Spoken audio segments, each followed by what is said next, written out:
Greetings, friends. I want to give a shout out to someone who watches this channel, Non-Conformist Radio 2, and you should check out his channel, especially his video on New Agers, link in the description. I'm especially intrigued by his notion that some weak-minded people lack souls, and that these kinds of people often fall into New Age as a psychological defense mechanism. For some people, it can be too horrible to contemplate the true nature of the world. I'm not saying that New Agers don't have souls, but the way that Non-Conformist Radio 2 discusses what it is to have a soul, you kind of just got to listen to his videos, and he explains what he means by that. In this video, I'm going to discuss what I find to be the biggest red flags of New Agers. There's basically 4 of them. Number 1, their discussion of secrets and hacks. Number 2, their safe, often superficial personalities. Number 3, their use of language which tends to be vague and empty. And number 4, their obsession with self-development. Another red flag of New Agers is their constant talk of the law of attraction, but that needs a separate video for me to discuss. They also operate in a profitable self-help industry. I was going to call this a red flag, but that's not entirely fair. I mean, making money from your message, because plenty of other people do that. Churches often pressure their congregations to donate money. However, you should be more scrutinizing of people that you know are making money from their message to judge whether you're getting a fair deal. For me personally, if you're involved in spirituality, that should be about selflessness. It becomes a bit more iffy when you're making the money there. Let me start with the notion of secrets and hacks. Here's a quick look at the YouTuber Aaron Doughty. This video will show you 3 things that you agree to before you were born into your life. I'm going to share with you these concepts that you can remember so that you can literally start to remember yourself to the full part of who you prefer to be. 5 things that you must let go of in order to raise your vibration. I'm going to be sharing with you the holographical manifestation process that will turn your reality inside out. This video, I'm going to be sharing with you the truth on indigos, starseeds, and crystal children that nobody tells you. I'm going to be sharing with you 3 hacks for creating from your heart and how this can absolutely change your life when it comes to results with the law of attraction. I'm going to be sharing with you the belief system of a millionaire, the 3 things all light workers must do to fulfill their mission on earth, the belief reset button. I'm going to show you how you are buying in on the game of life, the importance of decreasing importance, why this is so important, and how to get beyond the importance and into a new way of being to where things happen easier than ever. Aaron is expressive. It's good to be expressive, but he's very overly expressive. He's bubbling with positivity. He has the vibe of a lame summer camp counselor. I'm going to be sharing with you the most powerful meditation that you can do for feeling 100% whole, complete, and worthy. I'm going to show you why being different is the secret. 3 ways to break out of the matrix and to become a powerful manifester. Imagine being able to wake up in the morning feeling energized to do what you do. Imagine having a vision that you move towards. Imagine being able to wake up, set your intentions, and then throughout the day feeling happy as you are able. So these are his videos, just some of the titles. It's time you know. No going back. Never be the same. Just do this. You'll never go back. It's time you know. Once you know this, are you the one? No one tells you this. You gotta remember that only Aaron is gonna tell you about starseeds, indigos, and crystal children.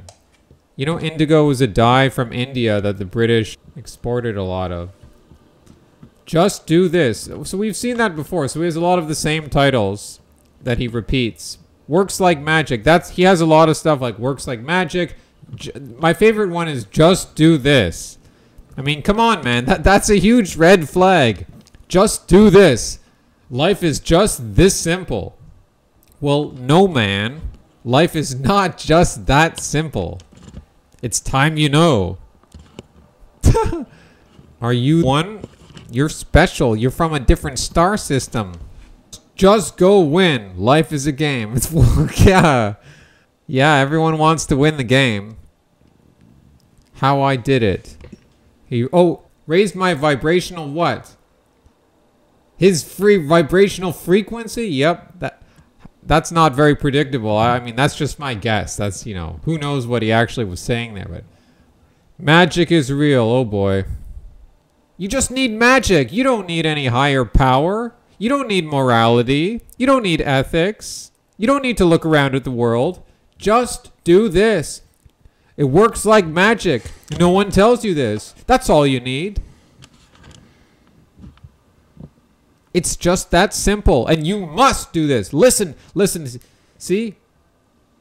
You must do this. He got a lot of views on that one. When you tell people you must do this, or you I mean, this is like, wouldn't this turn you off if like someone's telling you like, hey man, you gotta listen to me. You gotta do this. You're doing it all wrong. Only Aaron is gonna tell you this. You know why? Because no one tells you this. And then you'll never be the same. You will shift like this into... I'm a bit skeptical of that. The whole parallel universe thing, I think that's a deception, personally. Aaron has the secret. Aaron has the hacks. He's going to hack your mind. He hacked this reality. Aaron is okay. Aaron has the proof. It works, man. Works like magic. Yep, he's got Aladdin's lamp there, yeah. It's all just this magic stuff. I'm not denying that some of these abilities can have real effects. I think it's going to let you down overall, but like I said, the law of attraction is problematic, so that's why I have to do a different video on it. It's interesting to consider to what extent these secrets or hacks work, but that's not really the point. The real issue is why someone is attracted to the words secret and hack. Something about these words just rubs me the wrong way, especially the word hack. It conjures images of a computer hacker or hacking physically into something. A hacker is a forceful intruder. You may argue that the hacking had to be done, but it's murky ethical territory. Okay, there's nothing wrong with hacking open a coconut, but the world is not a coconut. Life is not a coconut. Then there's the word secret. This implies that some people have withheld important information from you. I don't deny that there's important information out there that we don't know about or that is withheld from us. I'll get to that later in the video, but the basic idea here is that it's not a good foundation in life to set out with the foundation that, oh, I gotta discover these secrets. If only I had these secrets, then I could begin to improve my life.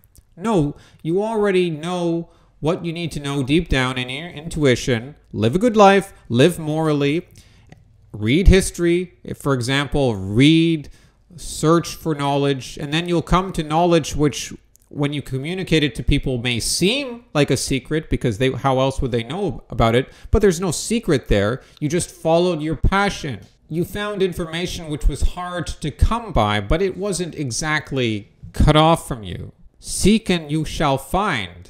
The only secret is something that you must come to on your own, finding a way to keep yourself inspired, to follow your passion in life.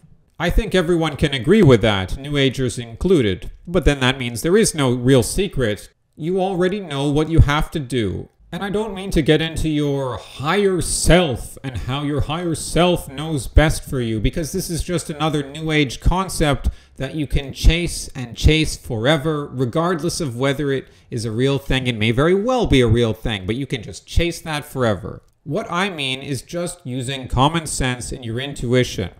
And sometimes we may not know what to do in life. Sometimes we need to talk with our friends or even with professionals. When I'm referring to New Agers here, I'm specifically referring to the online personalities in the self-help industry.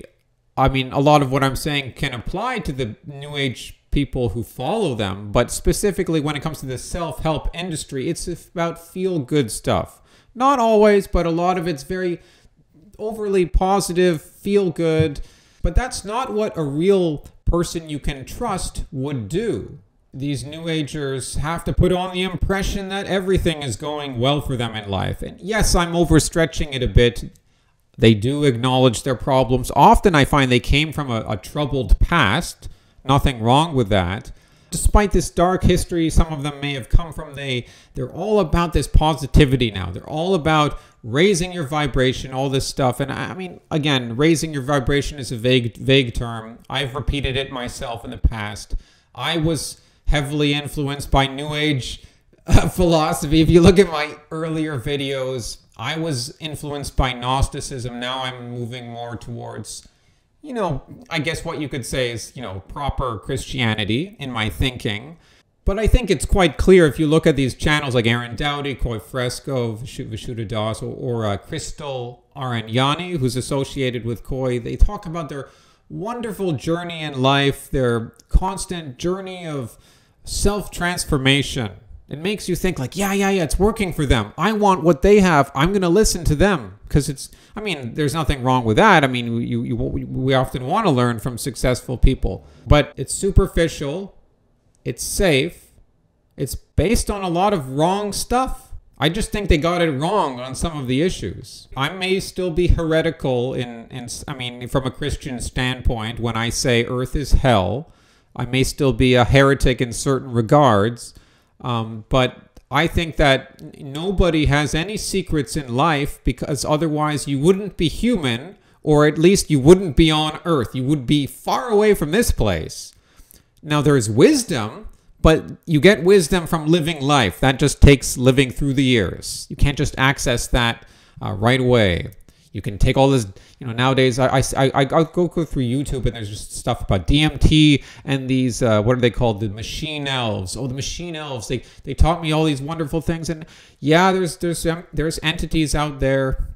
I've done psychedelics, never experienced any entities. I'm not bitter about oh, you didn't experience that, so you're just skeptical of psychedelics. I'm not. I still like weed. I don't actually use weed as much as I used to. I had to cut it back significantly.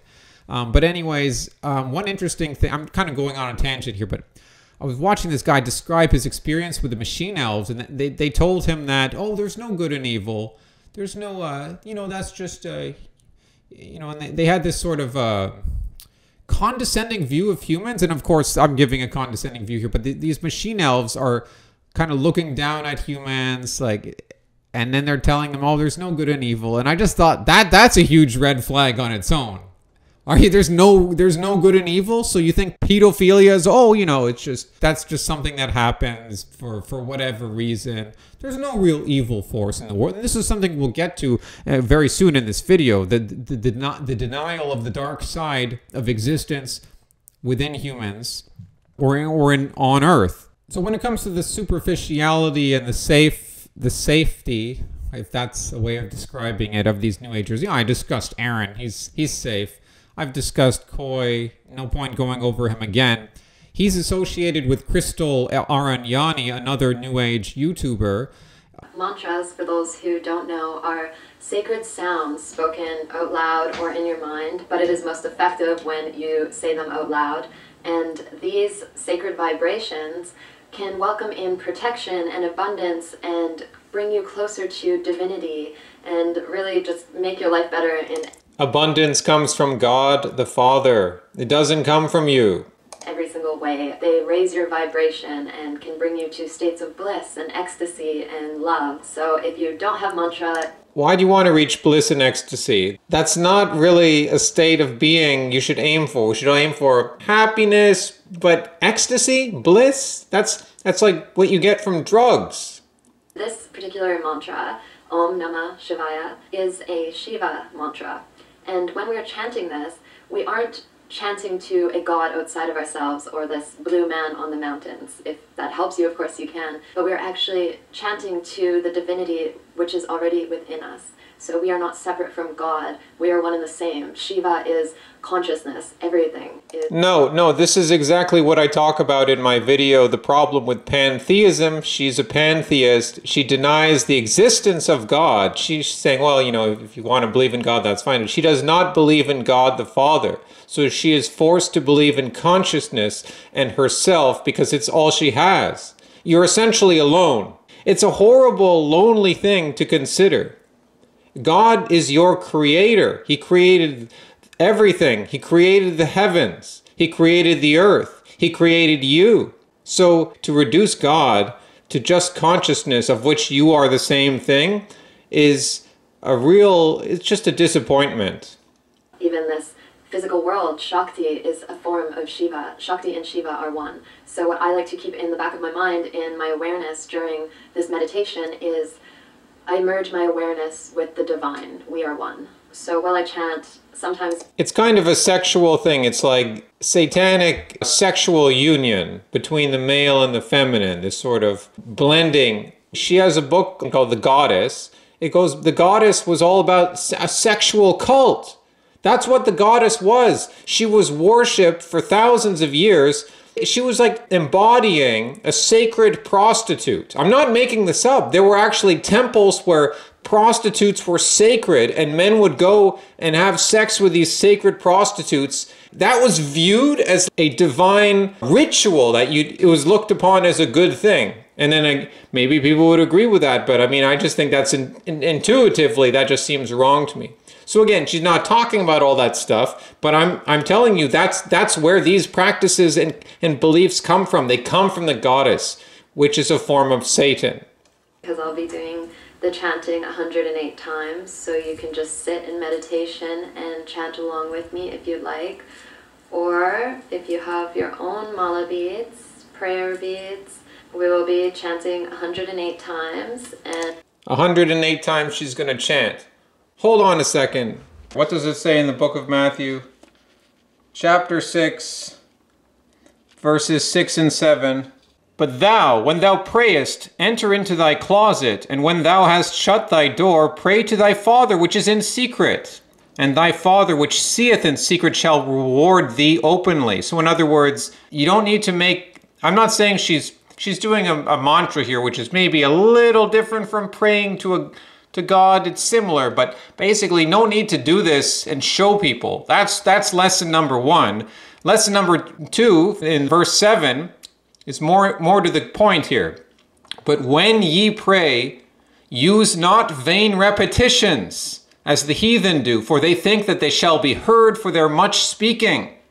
108 times for some specific reason. I don't know, maybe that's a special number, I don't know. But again, when ye pray, use not vain repetitions. God doesn't care if you repeat things. I mean, he just wants you to have that love and sincerity and gratitude for God in your heart. Issue a sincere prayer in that spirit, and God will hear you, and he shall reward you if you deserve it. That's all you need to do. But then she doesn't really believe in that God anyways. And I don't mean to be coming down too hard on Crystal. She actually seems like the most agreeable of Koi, of Aaron. She seems like the most genuine. She's obviously gone through a lot of pain. I just hope she gets out of all this stuff and gets on a better path in life. What I'm going to tell you here is kind of gossipy, but it's kind of funny. It illustrates this, how they exploit an image, dare I say. And she was dating Koi for some time, and they made videos together because they both have channels, and they were like exploiting their relationship, like appearing together in videos, talking about how, more or less how they found their soulmate and how to fully love your partner. And then, of course, the relationship didn't last. And then they actually had to make videos together in this, but like talking about how they're no longer together. She was saying something about how he was cold and how he had disappointed her. It was just like, oh my goodness. And then he's actually like appearing with her, acknowledging his failings together. I'm just like, Koi, you need some serious red pills about women. Someone help this man. There's nothing wrong with you if your relationship tanks. That's fine. I just think it's funny that you made it into this thing to advertise to other people that you found your soulmate, to give advice about love. But it sells. People like to see that. It gives people a good feeling, especially women. They like to know that, love, romantic love, spiritual love. New Age is a bit feminine. Christianity is very patriarchal. Judaism and Islam too. It's a masculine, patriarchal, male god. New Age is more feminine, more open, no boundaries. Love everyone as they are. New Agers love animals. I've criticized loving animals. I'm going to do another video again soon. I mean, no one hates me more than animal lovers. They hate me the most. But anyways, I'm going to come back to that. But, I'm not saying animal lovers are New Agers. Those are two different things. But I think there is a bit of overlap there because of this openness in New Age philosophy. I didn't mention this at the beginning, so I guess this is another, I don't want to say red flag, but it's a problem with their philosophy, the openness, the lack of distinctions and saying, nope, this is this, and that's that, and that's bad, and that's good. It's like, and so you'll see people like Koi embracing animals, especially dogs. Oh, dogs. Nice little cute puppy dogs. Nothing too ugly. Just as a side note, in one of my videos where I was, criticizing animal love. And by the way, I'm gonna make another video on this again. There's nothing wrong with, I can understand if you were depressed or went through a traumatic experience, and so you got a dog to help you get through that experience. I think it would be better to get a human friend to get you through your depression, but I can understand, I can sympathize with you, can understand why that happens. But someone was telling me, criticizing me, saying, don't hate animals. I don't hate animals. I think we should respect animals but know their place. But anyways, they were telling me animals are wonderful because they are more attuned to this plane, meaning the earth. And I said, well, of course they're more attuned to this plane because earth is basically hell. This is a demonic ruled existence. Maybe God created the earth, but Satan rules it. And animals are basically demons. Why do you think demons are depicted as animalistic or half animals in Hieronymus Bosch paintings and most religious paintings for the last 1,000 years? They're depicted like animals for a reason. Because the closer we are to animals, the closer we are to pure demonic beings. So you're darn right they're more attuned to this plane. Yeah, this is a place we want to get the hell out of. Just occurred to me, a lot of these entities, ancient Egyptian gods, other psychedelic visions, what do you know? Half human, half animal beings. Just saying, maybe you should be a little careful with where you're getting your knowledge from. So this is another red flag of New Agers. Vague, non-committal language, because that's how you keep the right kind of feeling going. Statements which are hard to disagree with because they're so generic and empty. Now, I don't want to bore you with examples of this kind of language, but if you want to know, then I refer you to my recent video, Superficial Spirituality, something like that, where I discuss Vishuddha Das and the quotes that he makes on his Instagram page. But let me give you just one example here. So he made another post here. It's, I am whole and still discovering pieces of myself. I am resilient and still sensitive. I am learning and making mistakes along the way. I am growing and still walking through grief. I am healing and still need support. Well, yeah, okay. I don't deny that humans are vulnerable some of the time. And now we come to the obsession with self-development. When it comes to Crystal Aranyani, she's been doing a series of videos titled The Self-Love Challenge. To New Agers, self-love has a nice ring to it. But to me, it's a huge red flag. Some people would say that self-love is essentially what Satanism is all about. What is real love? It's selfless. It's for something beyond yourself. So it's a complete perversion to draw it into yourself. Now, I'm skeptical of romantic love. That's an illusion. It's a real feeling, but it's a destructive feel. But anyways, we don't need to get into that here. Maybe I can discuss it again in the future. But real love is between friends and family. Your real friends, your real family. Not that you tell your real friends, hey, I love you, but it's there. Like the Sopranos, that there's a scene where Tony and that other guy, he's like, hey man, I love you. And it's a really awkward moment, but it's true because they have that strong bond, even though they're mobsters. But, you can't deny that real bond, they're there for life. They're together till death. I understand if someone had a traumatic past and now they need to regain their self-esteem. So self-esteem is a good thing. Self-love is a misguided, potentially dangerous thing because love is a word you should use with care. Self-love borders on narcissism. I'm not joking. Some of these people actually like to gaze at themselves in the mirror. And not just like that's something they do on the side. It's like this is something they talk about. Crystal discusses it. And basically what mirror gazing is, I'm sure you guessed it, gazing at yourself in the mirror, looking yourself in the eyes. And this is actually the first practice in my new book, Awakening the Goddess. Of course, to love ourselves, we need to be comfortable with ourselves and learn to appreciate ourselves and honor everything that we are and everything we do. All this exercise really entails is sitting up tall in front of the mirror, looking yourself in the eyes, and bow to yourself. You are beautiful. You are divine. I love you. You then stare at your reflection in the eyes for a few minutes.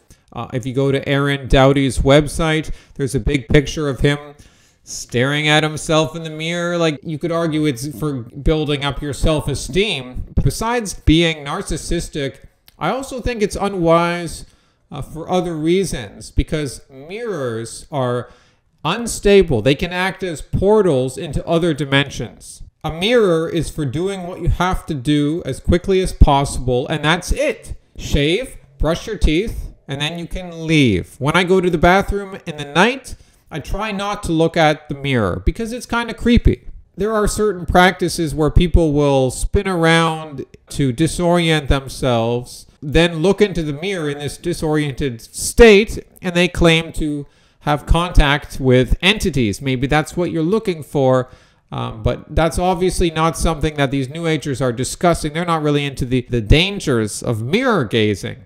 In conclusion, let me say a bit more about these secrets which New Age gurus are offering. Now, I don't deny that important information about our history, about who we are, about the nature of this reality has been withheld from the masses. But I would expect a purveyor of secrets to at least include a good story about who withholds the information and why they do so. But the dark side of man isn't discussed much in New Age philosophy, at least when it comes to New Age YouTubers like Crystal Arignani, Aaron Doughty, Koi Fresco. They're very safe people. They don't want to anger you. They don't want to scare you. And yes, of course, they do acknowledge the dark side of man. Like I said, they talk about their past traumas, depression, how they overcame this stuff. But of course, it's not their focus. Their focus is on feeling good, boosting your vibration, self-transformation. But getting back to the dark side of man, which they ignore. This is important because our culture is degenerating. Men are trying to become women. Women are trying to become men. Government power is constantly increasing. Our personal liberties are disappearing. True, the New Agers are into climate change. So, yeah, there's that. But, I mean, if they were really looking at the truth, you would see that things are not as the mainstream is telling you about climate change. So, okay, fine. They do acknowledge these problems, but the truth is withheld from them about what's really going on, about government. They've got it all backwards. And I'm sorry to make this political, but we are in a spiritual decline. And these New Agers are useful pawns because they have either willingly or unwillingly close their eyes to the darkness which is enveloping this world. Maybe some New Agers have traditional values, but I haven't encountered them. From what I see, they think these changes are good for society. This personal transformation which they're focused on is empty, but they are enabling a real transformation by being pawns for the globalists. I don't mean to overstretch it there. But these are useful pawns that you can manipulate because they have no real distinctions of good and evil to anchor them. They have no real respect for the traditions of patriarchy in Christianity or even in other societies which were patriarchal. And they enable it by refusing to question what is going on. Hasta luego, amigos.